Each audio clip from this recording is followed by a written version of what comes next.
नमस्कार देशभक्तों, welcome to nurse explained. हमारी आज की टॉपिक काफी सेंसिटिव होने वाली है क्योंकि हम बात करने वाले हैं FGM के बारे में। Nurse explained. FGM का मतलब है फीमेल जेनिटल म्यूटिलेशंस। सच कहूँ तो टॉप नर्स टीम को बहुत रिलीफ फील होता है क्योंकि हम लोगों का जन्म हिंदू परिवारों में हुआ है, इसीलिए इस तरह के दर्दनाक और डरावने कस्टम्स हमें फेस नहीं करने पड़ते हैं। कुछ विचित्र लॉज होते हैं जो कि एक खास तरह के रिलीजन में प्रैक्टिस किए जाते हैं and according to these laws women shall go through this excruciating mental and physical pain। हैरानी तो इस बात से होती है कि कुछ लोग होते हैं जो कहते हैं कि इनके रिलीजन में सबसे पहले महिलाओं के अधिकारों के बारे में बात की गई है, और उससे भी ज्यादा फनी बात ये है कि इस रिलीजन में कुछ फेमिनिस्ट्स भी हैं और खुद ये लोग सेल्फ प्रोक्लेम्ड फेमिनिस्ट होने के बाद भी इस रिलीजन को लिबरल मानते हैं। So let's divide this video into 3 sections. सबसे पहले तो जानते हैं कि what is FGM। Female genetic mutilations एक ऐसा रिचुअल है जो कि हम एक पर्टिकुलर तरह के कम्युनिटी में प्रीडोमिनेंटली देख सकते हैं। इट इज अ प्रोसीड्योर जिसमें intimate parts of women are basically cut off. We are 100% sure कि इस वीडियो को डिमोनेटाइज कर दिया जाएगा क्योंकि यहाँ हम जो बातें शेयर करने वाले हैं वो इस सोशल मीडिया प्लेटफॉर्म को नामंजूर हो सकता है। तो मैं टॉप नर्स का जो UPI ID है उसको कमेंट सेक्शन में लिख दूंगी, प्लीज सपोर्ट अस। अब जो WHO है यानी कि वर्ल्ड हेल्थ ऑर्गेनाइजेशन, वो क्लासिफाई करता है FGM को इनटू 4 टाइप्स। पहला है पार्शियल और total removal of clitoral glands. Type 2 partial or total removal of the external visible part of the area. Type 3 infibulation, narrowing down the openings. Type 4 है picking, piercing, incising, scraping the genital area.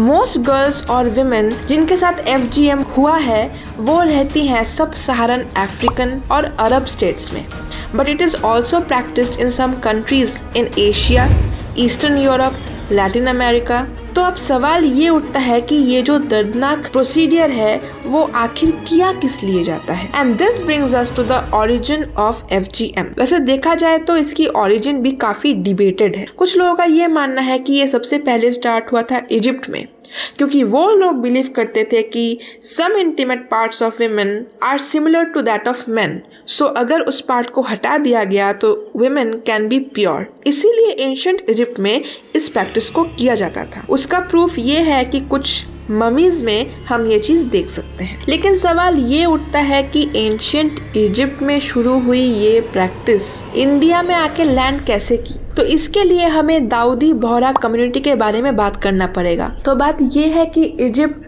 Sudan और Africa से कुछ missionaries यहाँ पे आए थे trading के नाम पे। यहाँ पे आके उन्होंने सबसे पहले गुजरात को टारगेट किया और वहाँ पे गुजराती ट्रेडर्स को उन्होंने बोहराज में कन्वर्ट कर दिया। Bohras were the people who used to go out for business purposes to the other countries, और जब वो बाहर जाते थे उनकी बीवियाँ वो अनफेथफुल ना हो जाए, इस चीज़ को बचाने के लिए ही उन्होंने इस सिस्टम को इंडिया में क्रिएट किया, और जिसके शिकार आज भी भारत की लड़कियां होती हुई आ रही हैं। हम लोग को ये बात समझनी पड़ेगी कि यहाँ पे जो ये बोहरा कम्युनिटी है they were actually Hindus before their conversion. अब बात ये है कि कुछ लोग ओपनली डिनाई करते हैं कि ये जो चीज़ है शांति प्रिय रिलीजियन से इसका कोई भी ताल्लुक नहीं है, लेकिन ये बात सरासर गलत है। यहाँ पे मैं लिंडा सॉसर का मेंशन करना चाहूँगी। शी इज़ एन एक्टिविस्ट जो चाहती है कि पूरे वर्ल्ड में वो जो खास किस्म के लॉज हैं वो एप्लीकेबल हो जाए, और इसीलिए वो हमेशा आर्टिकल्स लिखती है, ट्वीट करती है और यही प्रूफ करने की कोशिश करती है कि ये जो लॉज हैं वो काफ़ी पीसफुल हैं और ये एक अच्छे वे ऑफ लाइफ को इंडिकेट करते हैं, but ignores the point of child sexual abuse, genetic mutilations, polygamy, stone pelting etcetera etcetera. Genetic mutilations के बारे में भी इस मोहतरमा का कहना है कि इसके साथ उस रिलीजन का कोई संबंध ही नहीं है, पर आप लोगों को तो पता ही है कि मैं प्रूफ के बिना कोई भी बात नहीं करती हूँ। So these are the proofs. लोग जो क्लेम करते हैं कि सर्कमसिजन और ये जेनेटिक कॉस्मेटिक म्यूटिलेशंस कहीं पे भी मेंशन नहीं है तो ये सरासर गलत है। यहाँ पे आप देख सकते हैं कि और चीज़ों के साथ सर्कमसिजन को बहुत ही ईजी तरीके से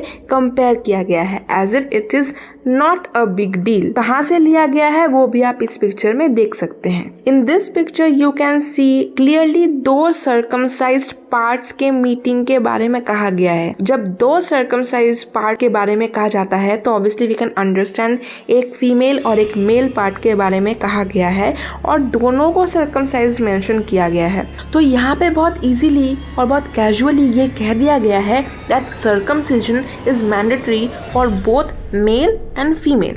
अतिया अल अंसरिया एक और टेक्स्ट है जहाँ से ये लाइन्स आप देख सकते हैं that a woman used to do circumcision in Medina and the prophet said to her do not go to the extreme in cutting that is better for women and more liked by the husband. मतलब ये क्या है, ज्यादा काटो कम काटो, खेत थोड़ी है, गाजर मूली थोड़ी काटना है। तो अगर इन बातों को हम लोग मुस्लिम स्कॉलर्स से कंफर्म करना चाहे तो उनका 3 तरह का ओपिनियन था। पहला ओपिनियन तो ये that it is obligatory for both mails and female to go under this circumcision procedure। दूसरा है that the circumcision is sunnah for both males and females। और तीसरा कॉन्सेप्ट ये है that the circumcision is obligatory for the men and is good and mutsahib for women, मतलब recommended for women। But ultimately they all come to one singular point, that is that they all agree that circumcision is prescribed for both the genders, and in fact the majority of them are of the view that it is obligatory for both। No one said that it is not prescribed or that it is haram। तो इनके बारे में अगर जानना हो तो हम लोग इनकी ही बात सुनेंगे ना। तो यही प्रूफ हो गया कि ये जो पूरा FGM का प्रोसेस है इसकी उत्पत्ति कहाँ से हुई थी, इसको इंडिया में किसने लाया और अभी तक इंडिया में इसको कौन कंटिन्यू कर रहा है। आप लोगों को विश्वास नहीं होगा कि अभी तक इंडिया में इसके अगेंस्ट कोई भी लॉ नहीं बने हैं। 2018 में FGM के अगेंस्ट में सुनीता तिवारी ने एक केस किया था, वो भी दिल्ली में। लेकिन उसके केस के अगेंस्ट में पता है इन बोहरा कम्युनिटी का क्या कहना था? उनका कहना यही था कि इंडिया में आर्टिकल 25 के अकॉर्डिंग हर कम्युनिटी को अपने रिलीजन को फ्रीली फॉलो करने का पूरा हक है और अभी तक कोर्ट कोई भी डिसीजन पे नहीं आ पाई है। They are still judging it. लेकिन किसी के भी दिमाग में ये ख्याल नहीं आ रहा है कि इन सब रिलीजियस और पॉलिटिकल इश्यूज के चक्कर में कितनी सारी लड़कियों को हर दिन इस गंदगी का सामना करना पड़ता है। ये एक ऐसा कस्टम है जो सिर्फ उस वक्त नहीं, पूरी जिंदगी के लिए एक 6-7 साल की बच्ची के मन में कितना ट्रॉमा पैदा कर सकता है। और इसके साथ साथ फिजिकल कॉम्प्लिकेशंस तो हैं ही। और मैं ये भी कहना चाहूंगी whatever happens to the boys at the same age वो भी गलत है, because every child has the basic rights. उनके मर्जी के बिना या फिर उनके अंडरस्टैंडिंग के बिना आप उनको पूरी जिंदगी के लिए इस तरह से मार्क नहीं कर सकते हैं। That is ethically and morally incorrect. तो मुझे तो लगता है हम सबको एक आवाज उठानी चाहिए कि ये जो कस्टम है उसको इमीडिएटली बंद किया जाए, क्योंकि अगर सोचे तो ये हमारे हिंदू लोग हैं जिनको मैनिपुलेट करके कन्वर्ट किया गया था और इस तरह के कस्टम के जाल में इनको फंसा के रखा गया है। इनकी हालत ऐसी है कि अभी भी इनको अपने राइट्स, अपनी भलाई समझ में नहीं आ रहे हैं। सो आई होप दैट अपनी जो प्रेजेंट गवर्नमेंट है does something for this issue. इस थॉट के साथ इस वीडियो को यहीं पे खत्म करते हैं। आई होप ये वाली वीडियो आप सबको अच्छी लगी है। अगर अच्छी लगी है तो लाइक शेयर सब्सक्राइब जरूर कीजिएगा। मिलते हैं नेक्स्ट वीडियो में। जय श्री राम।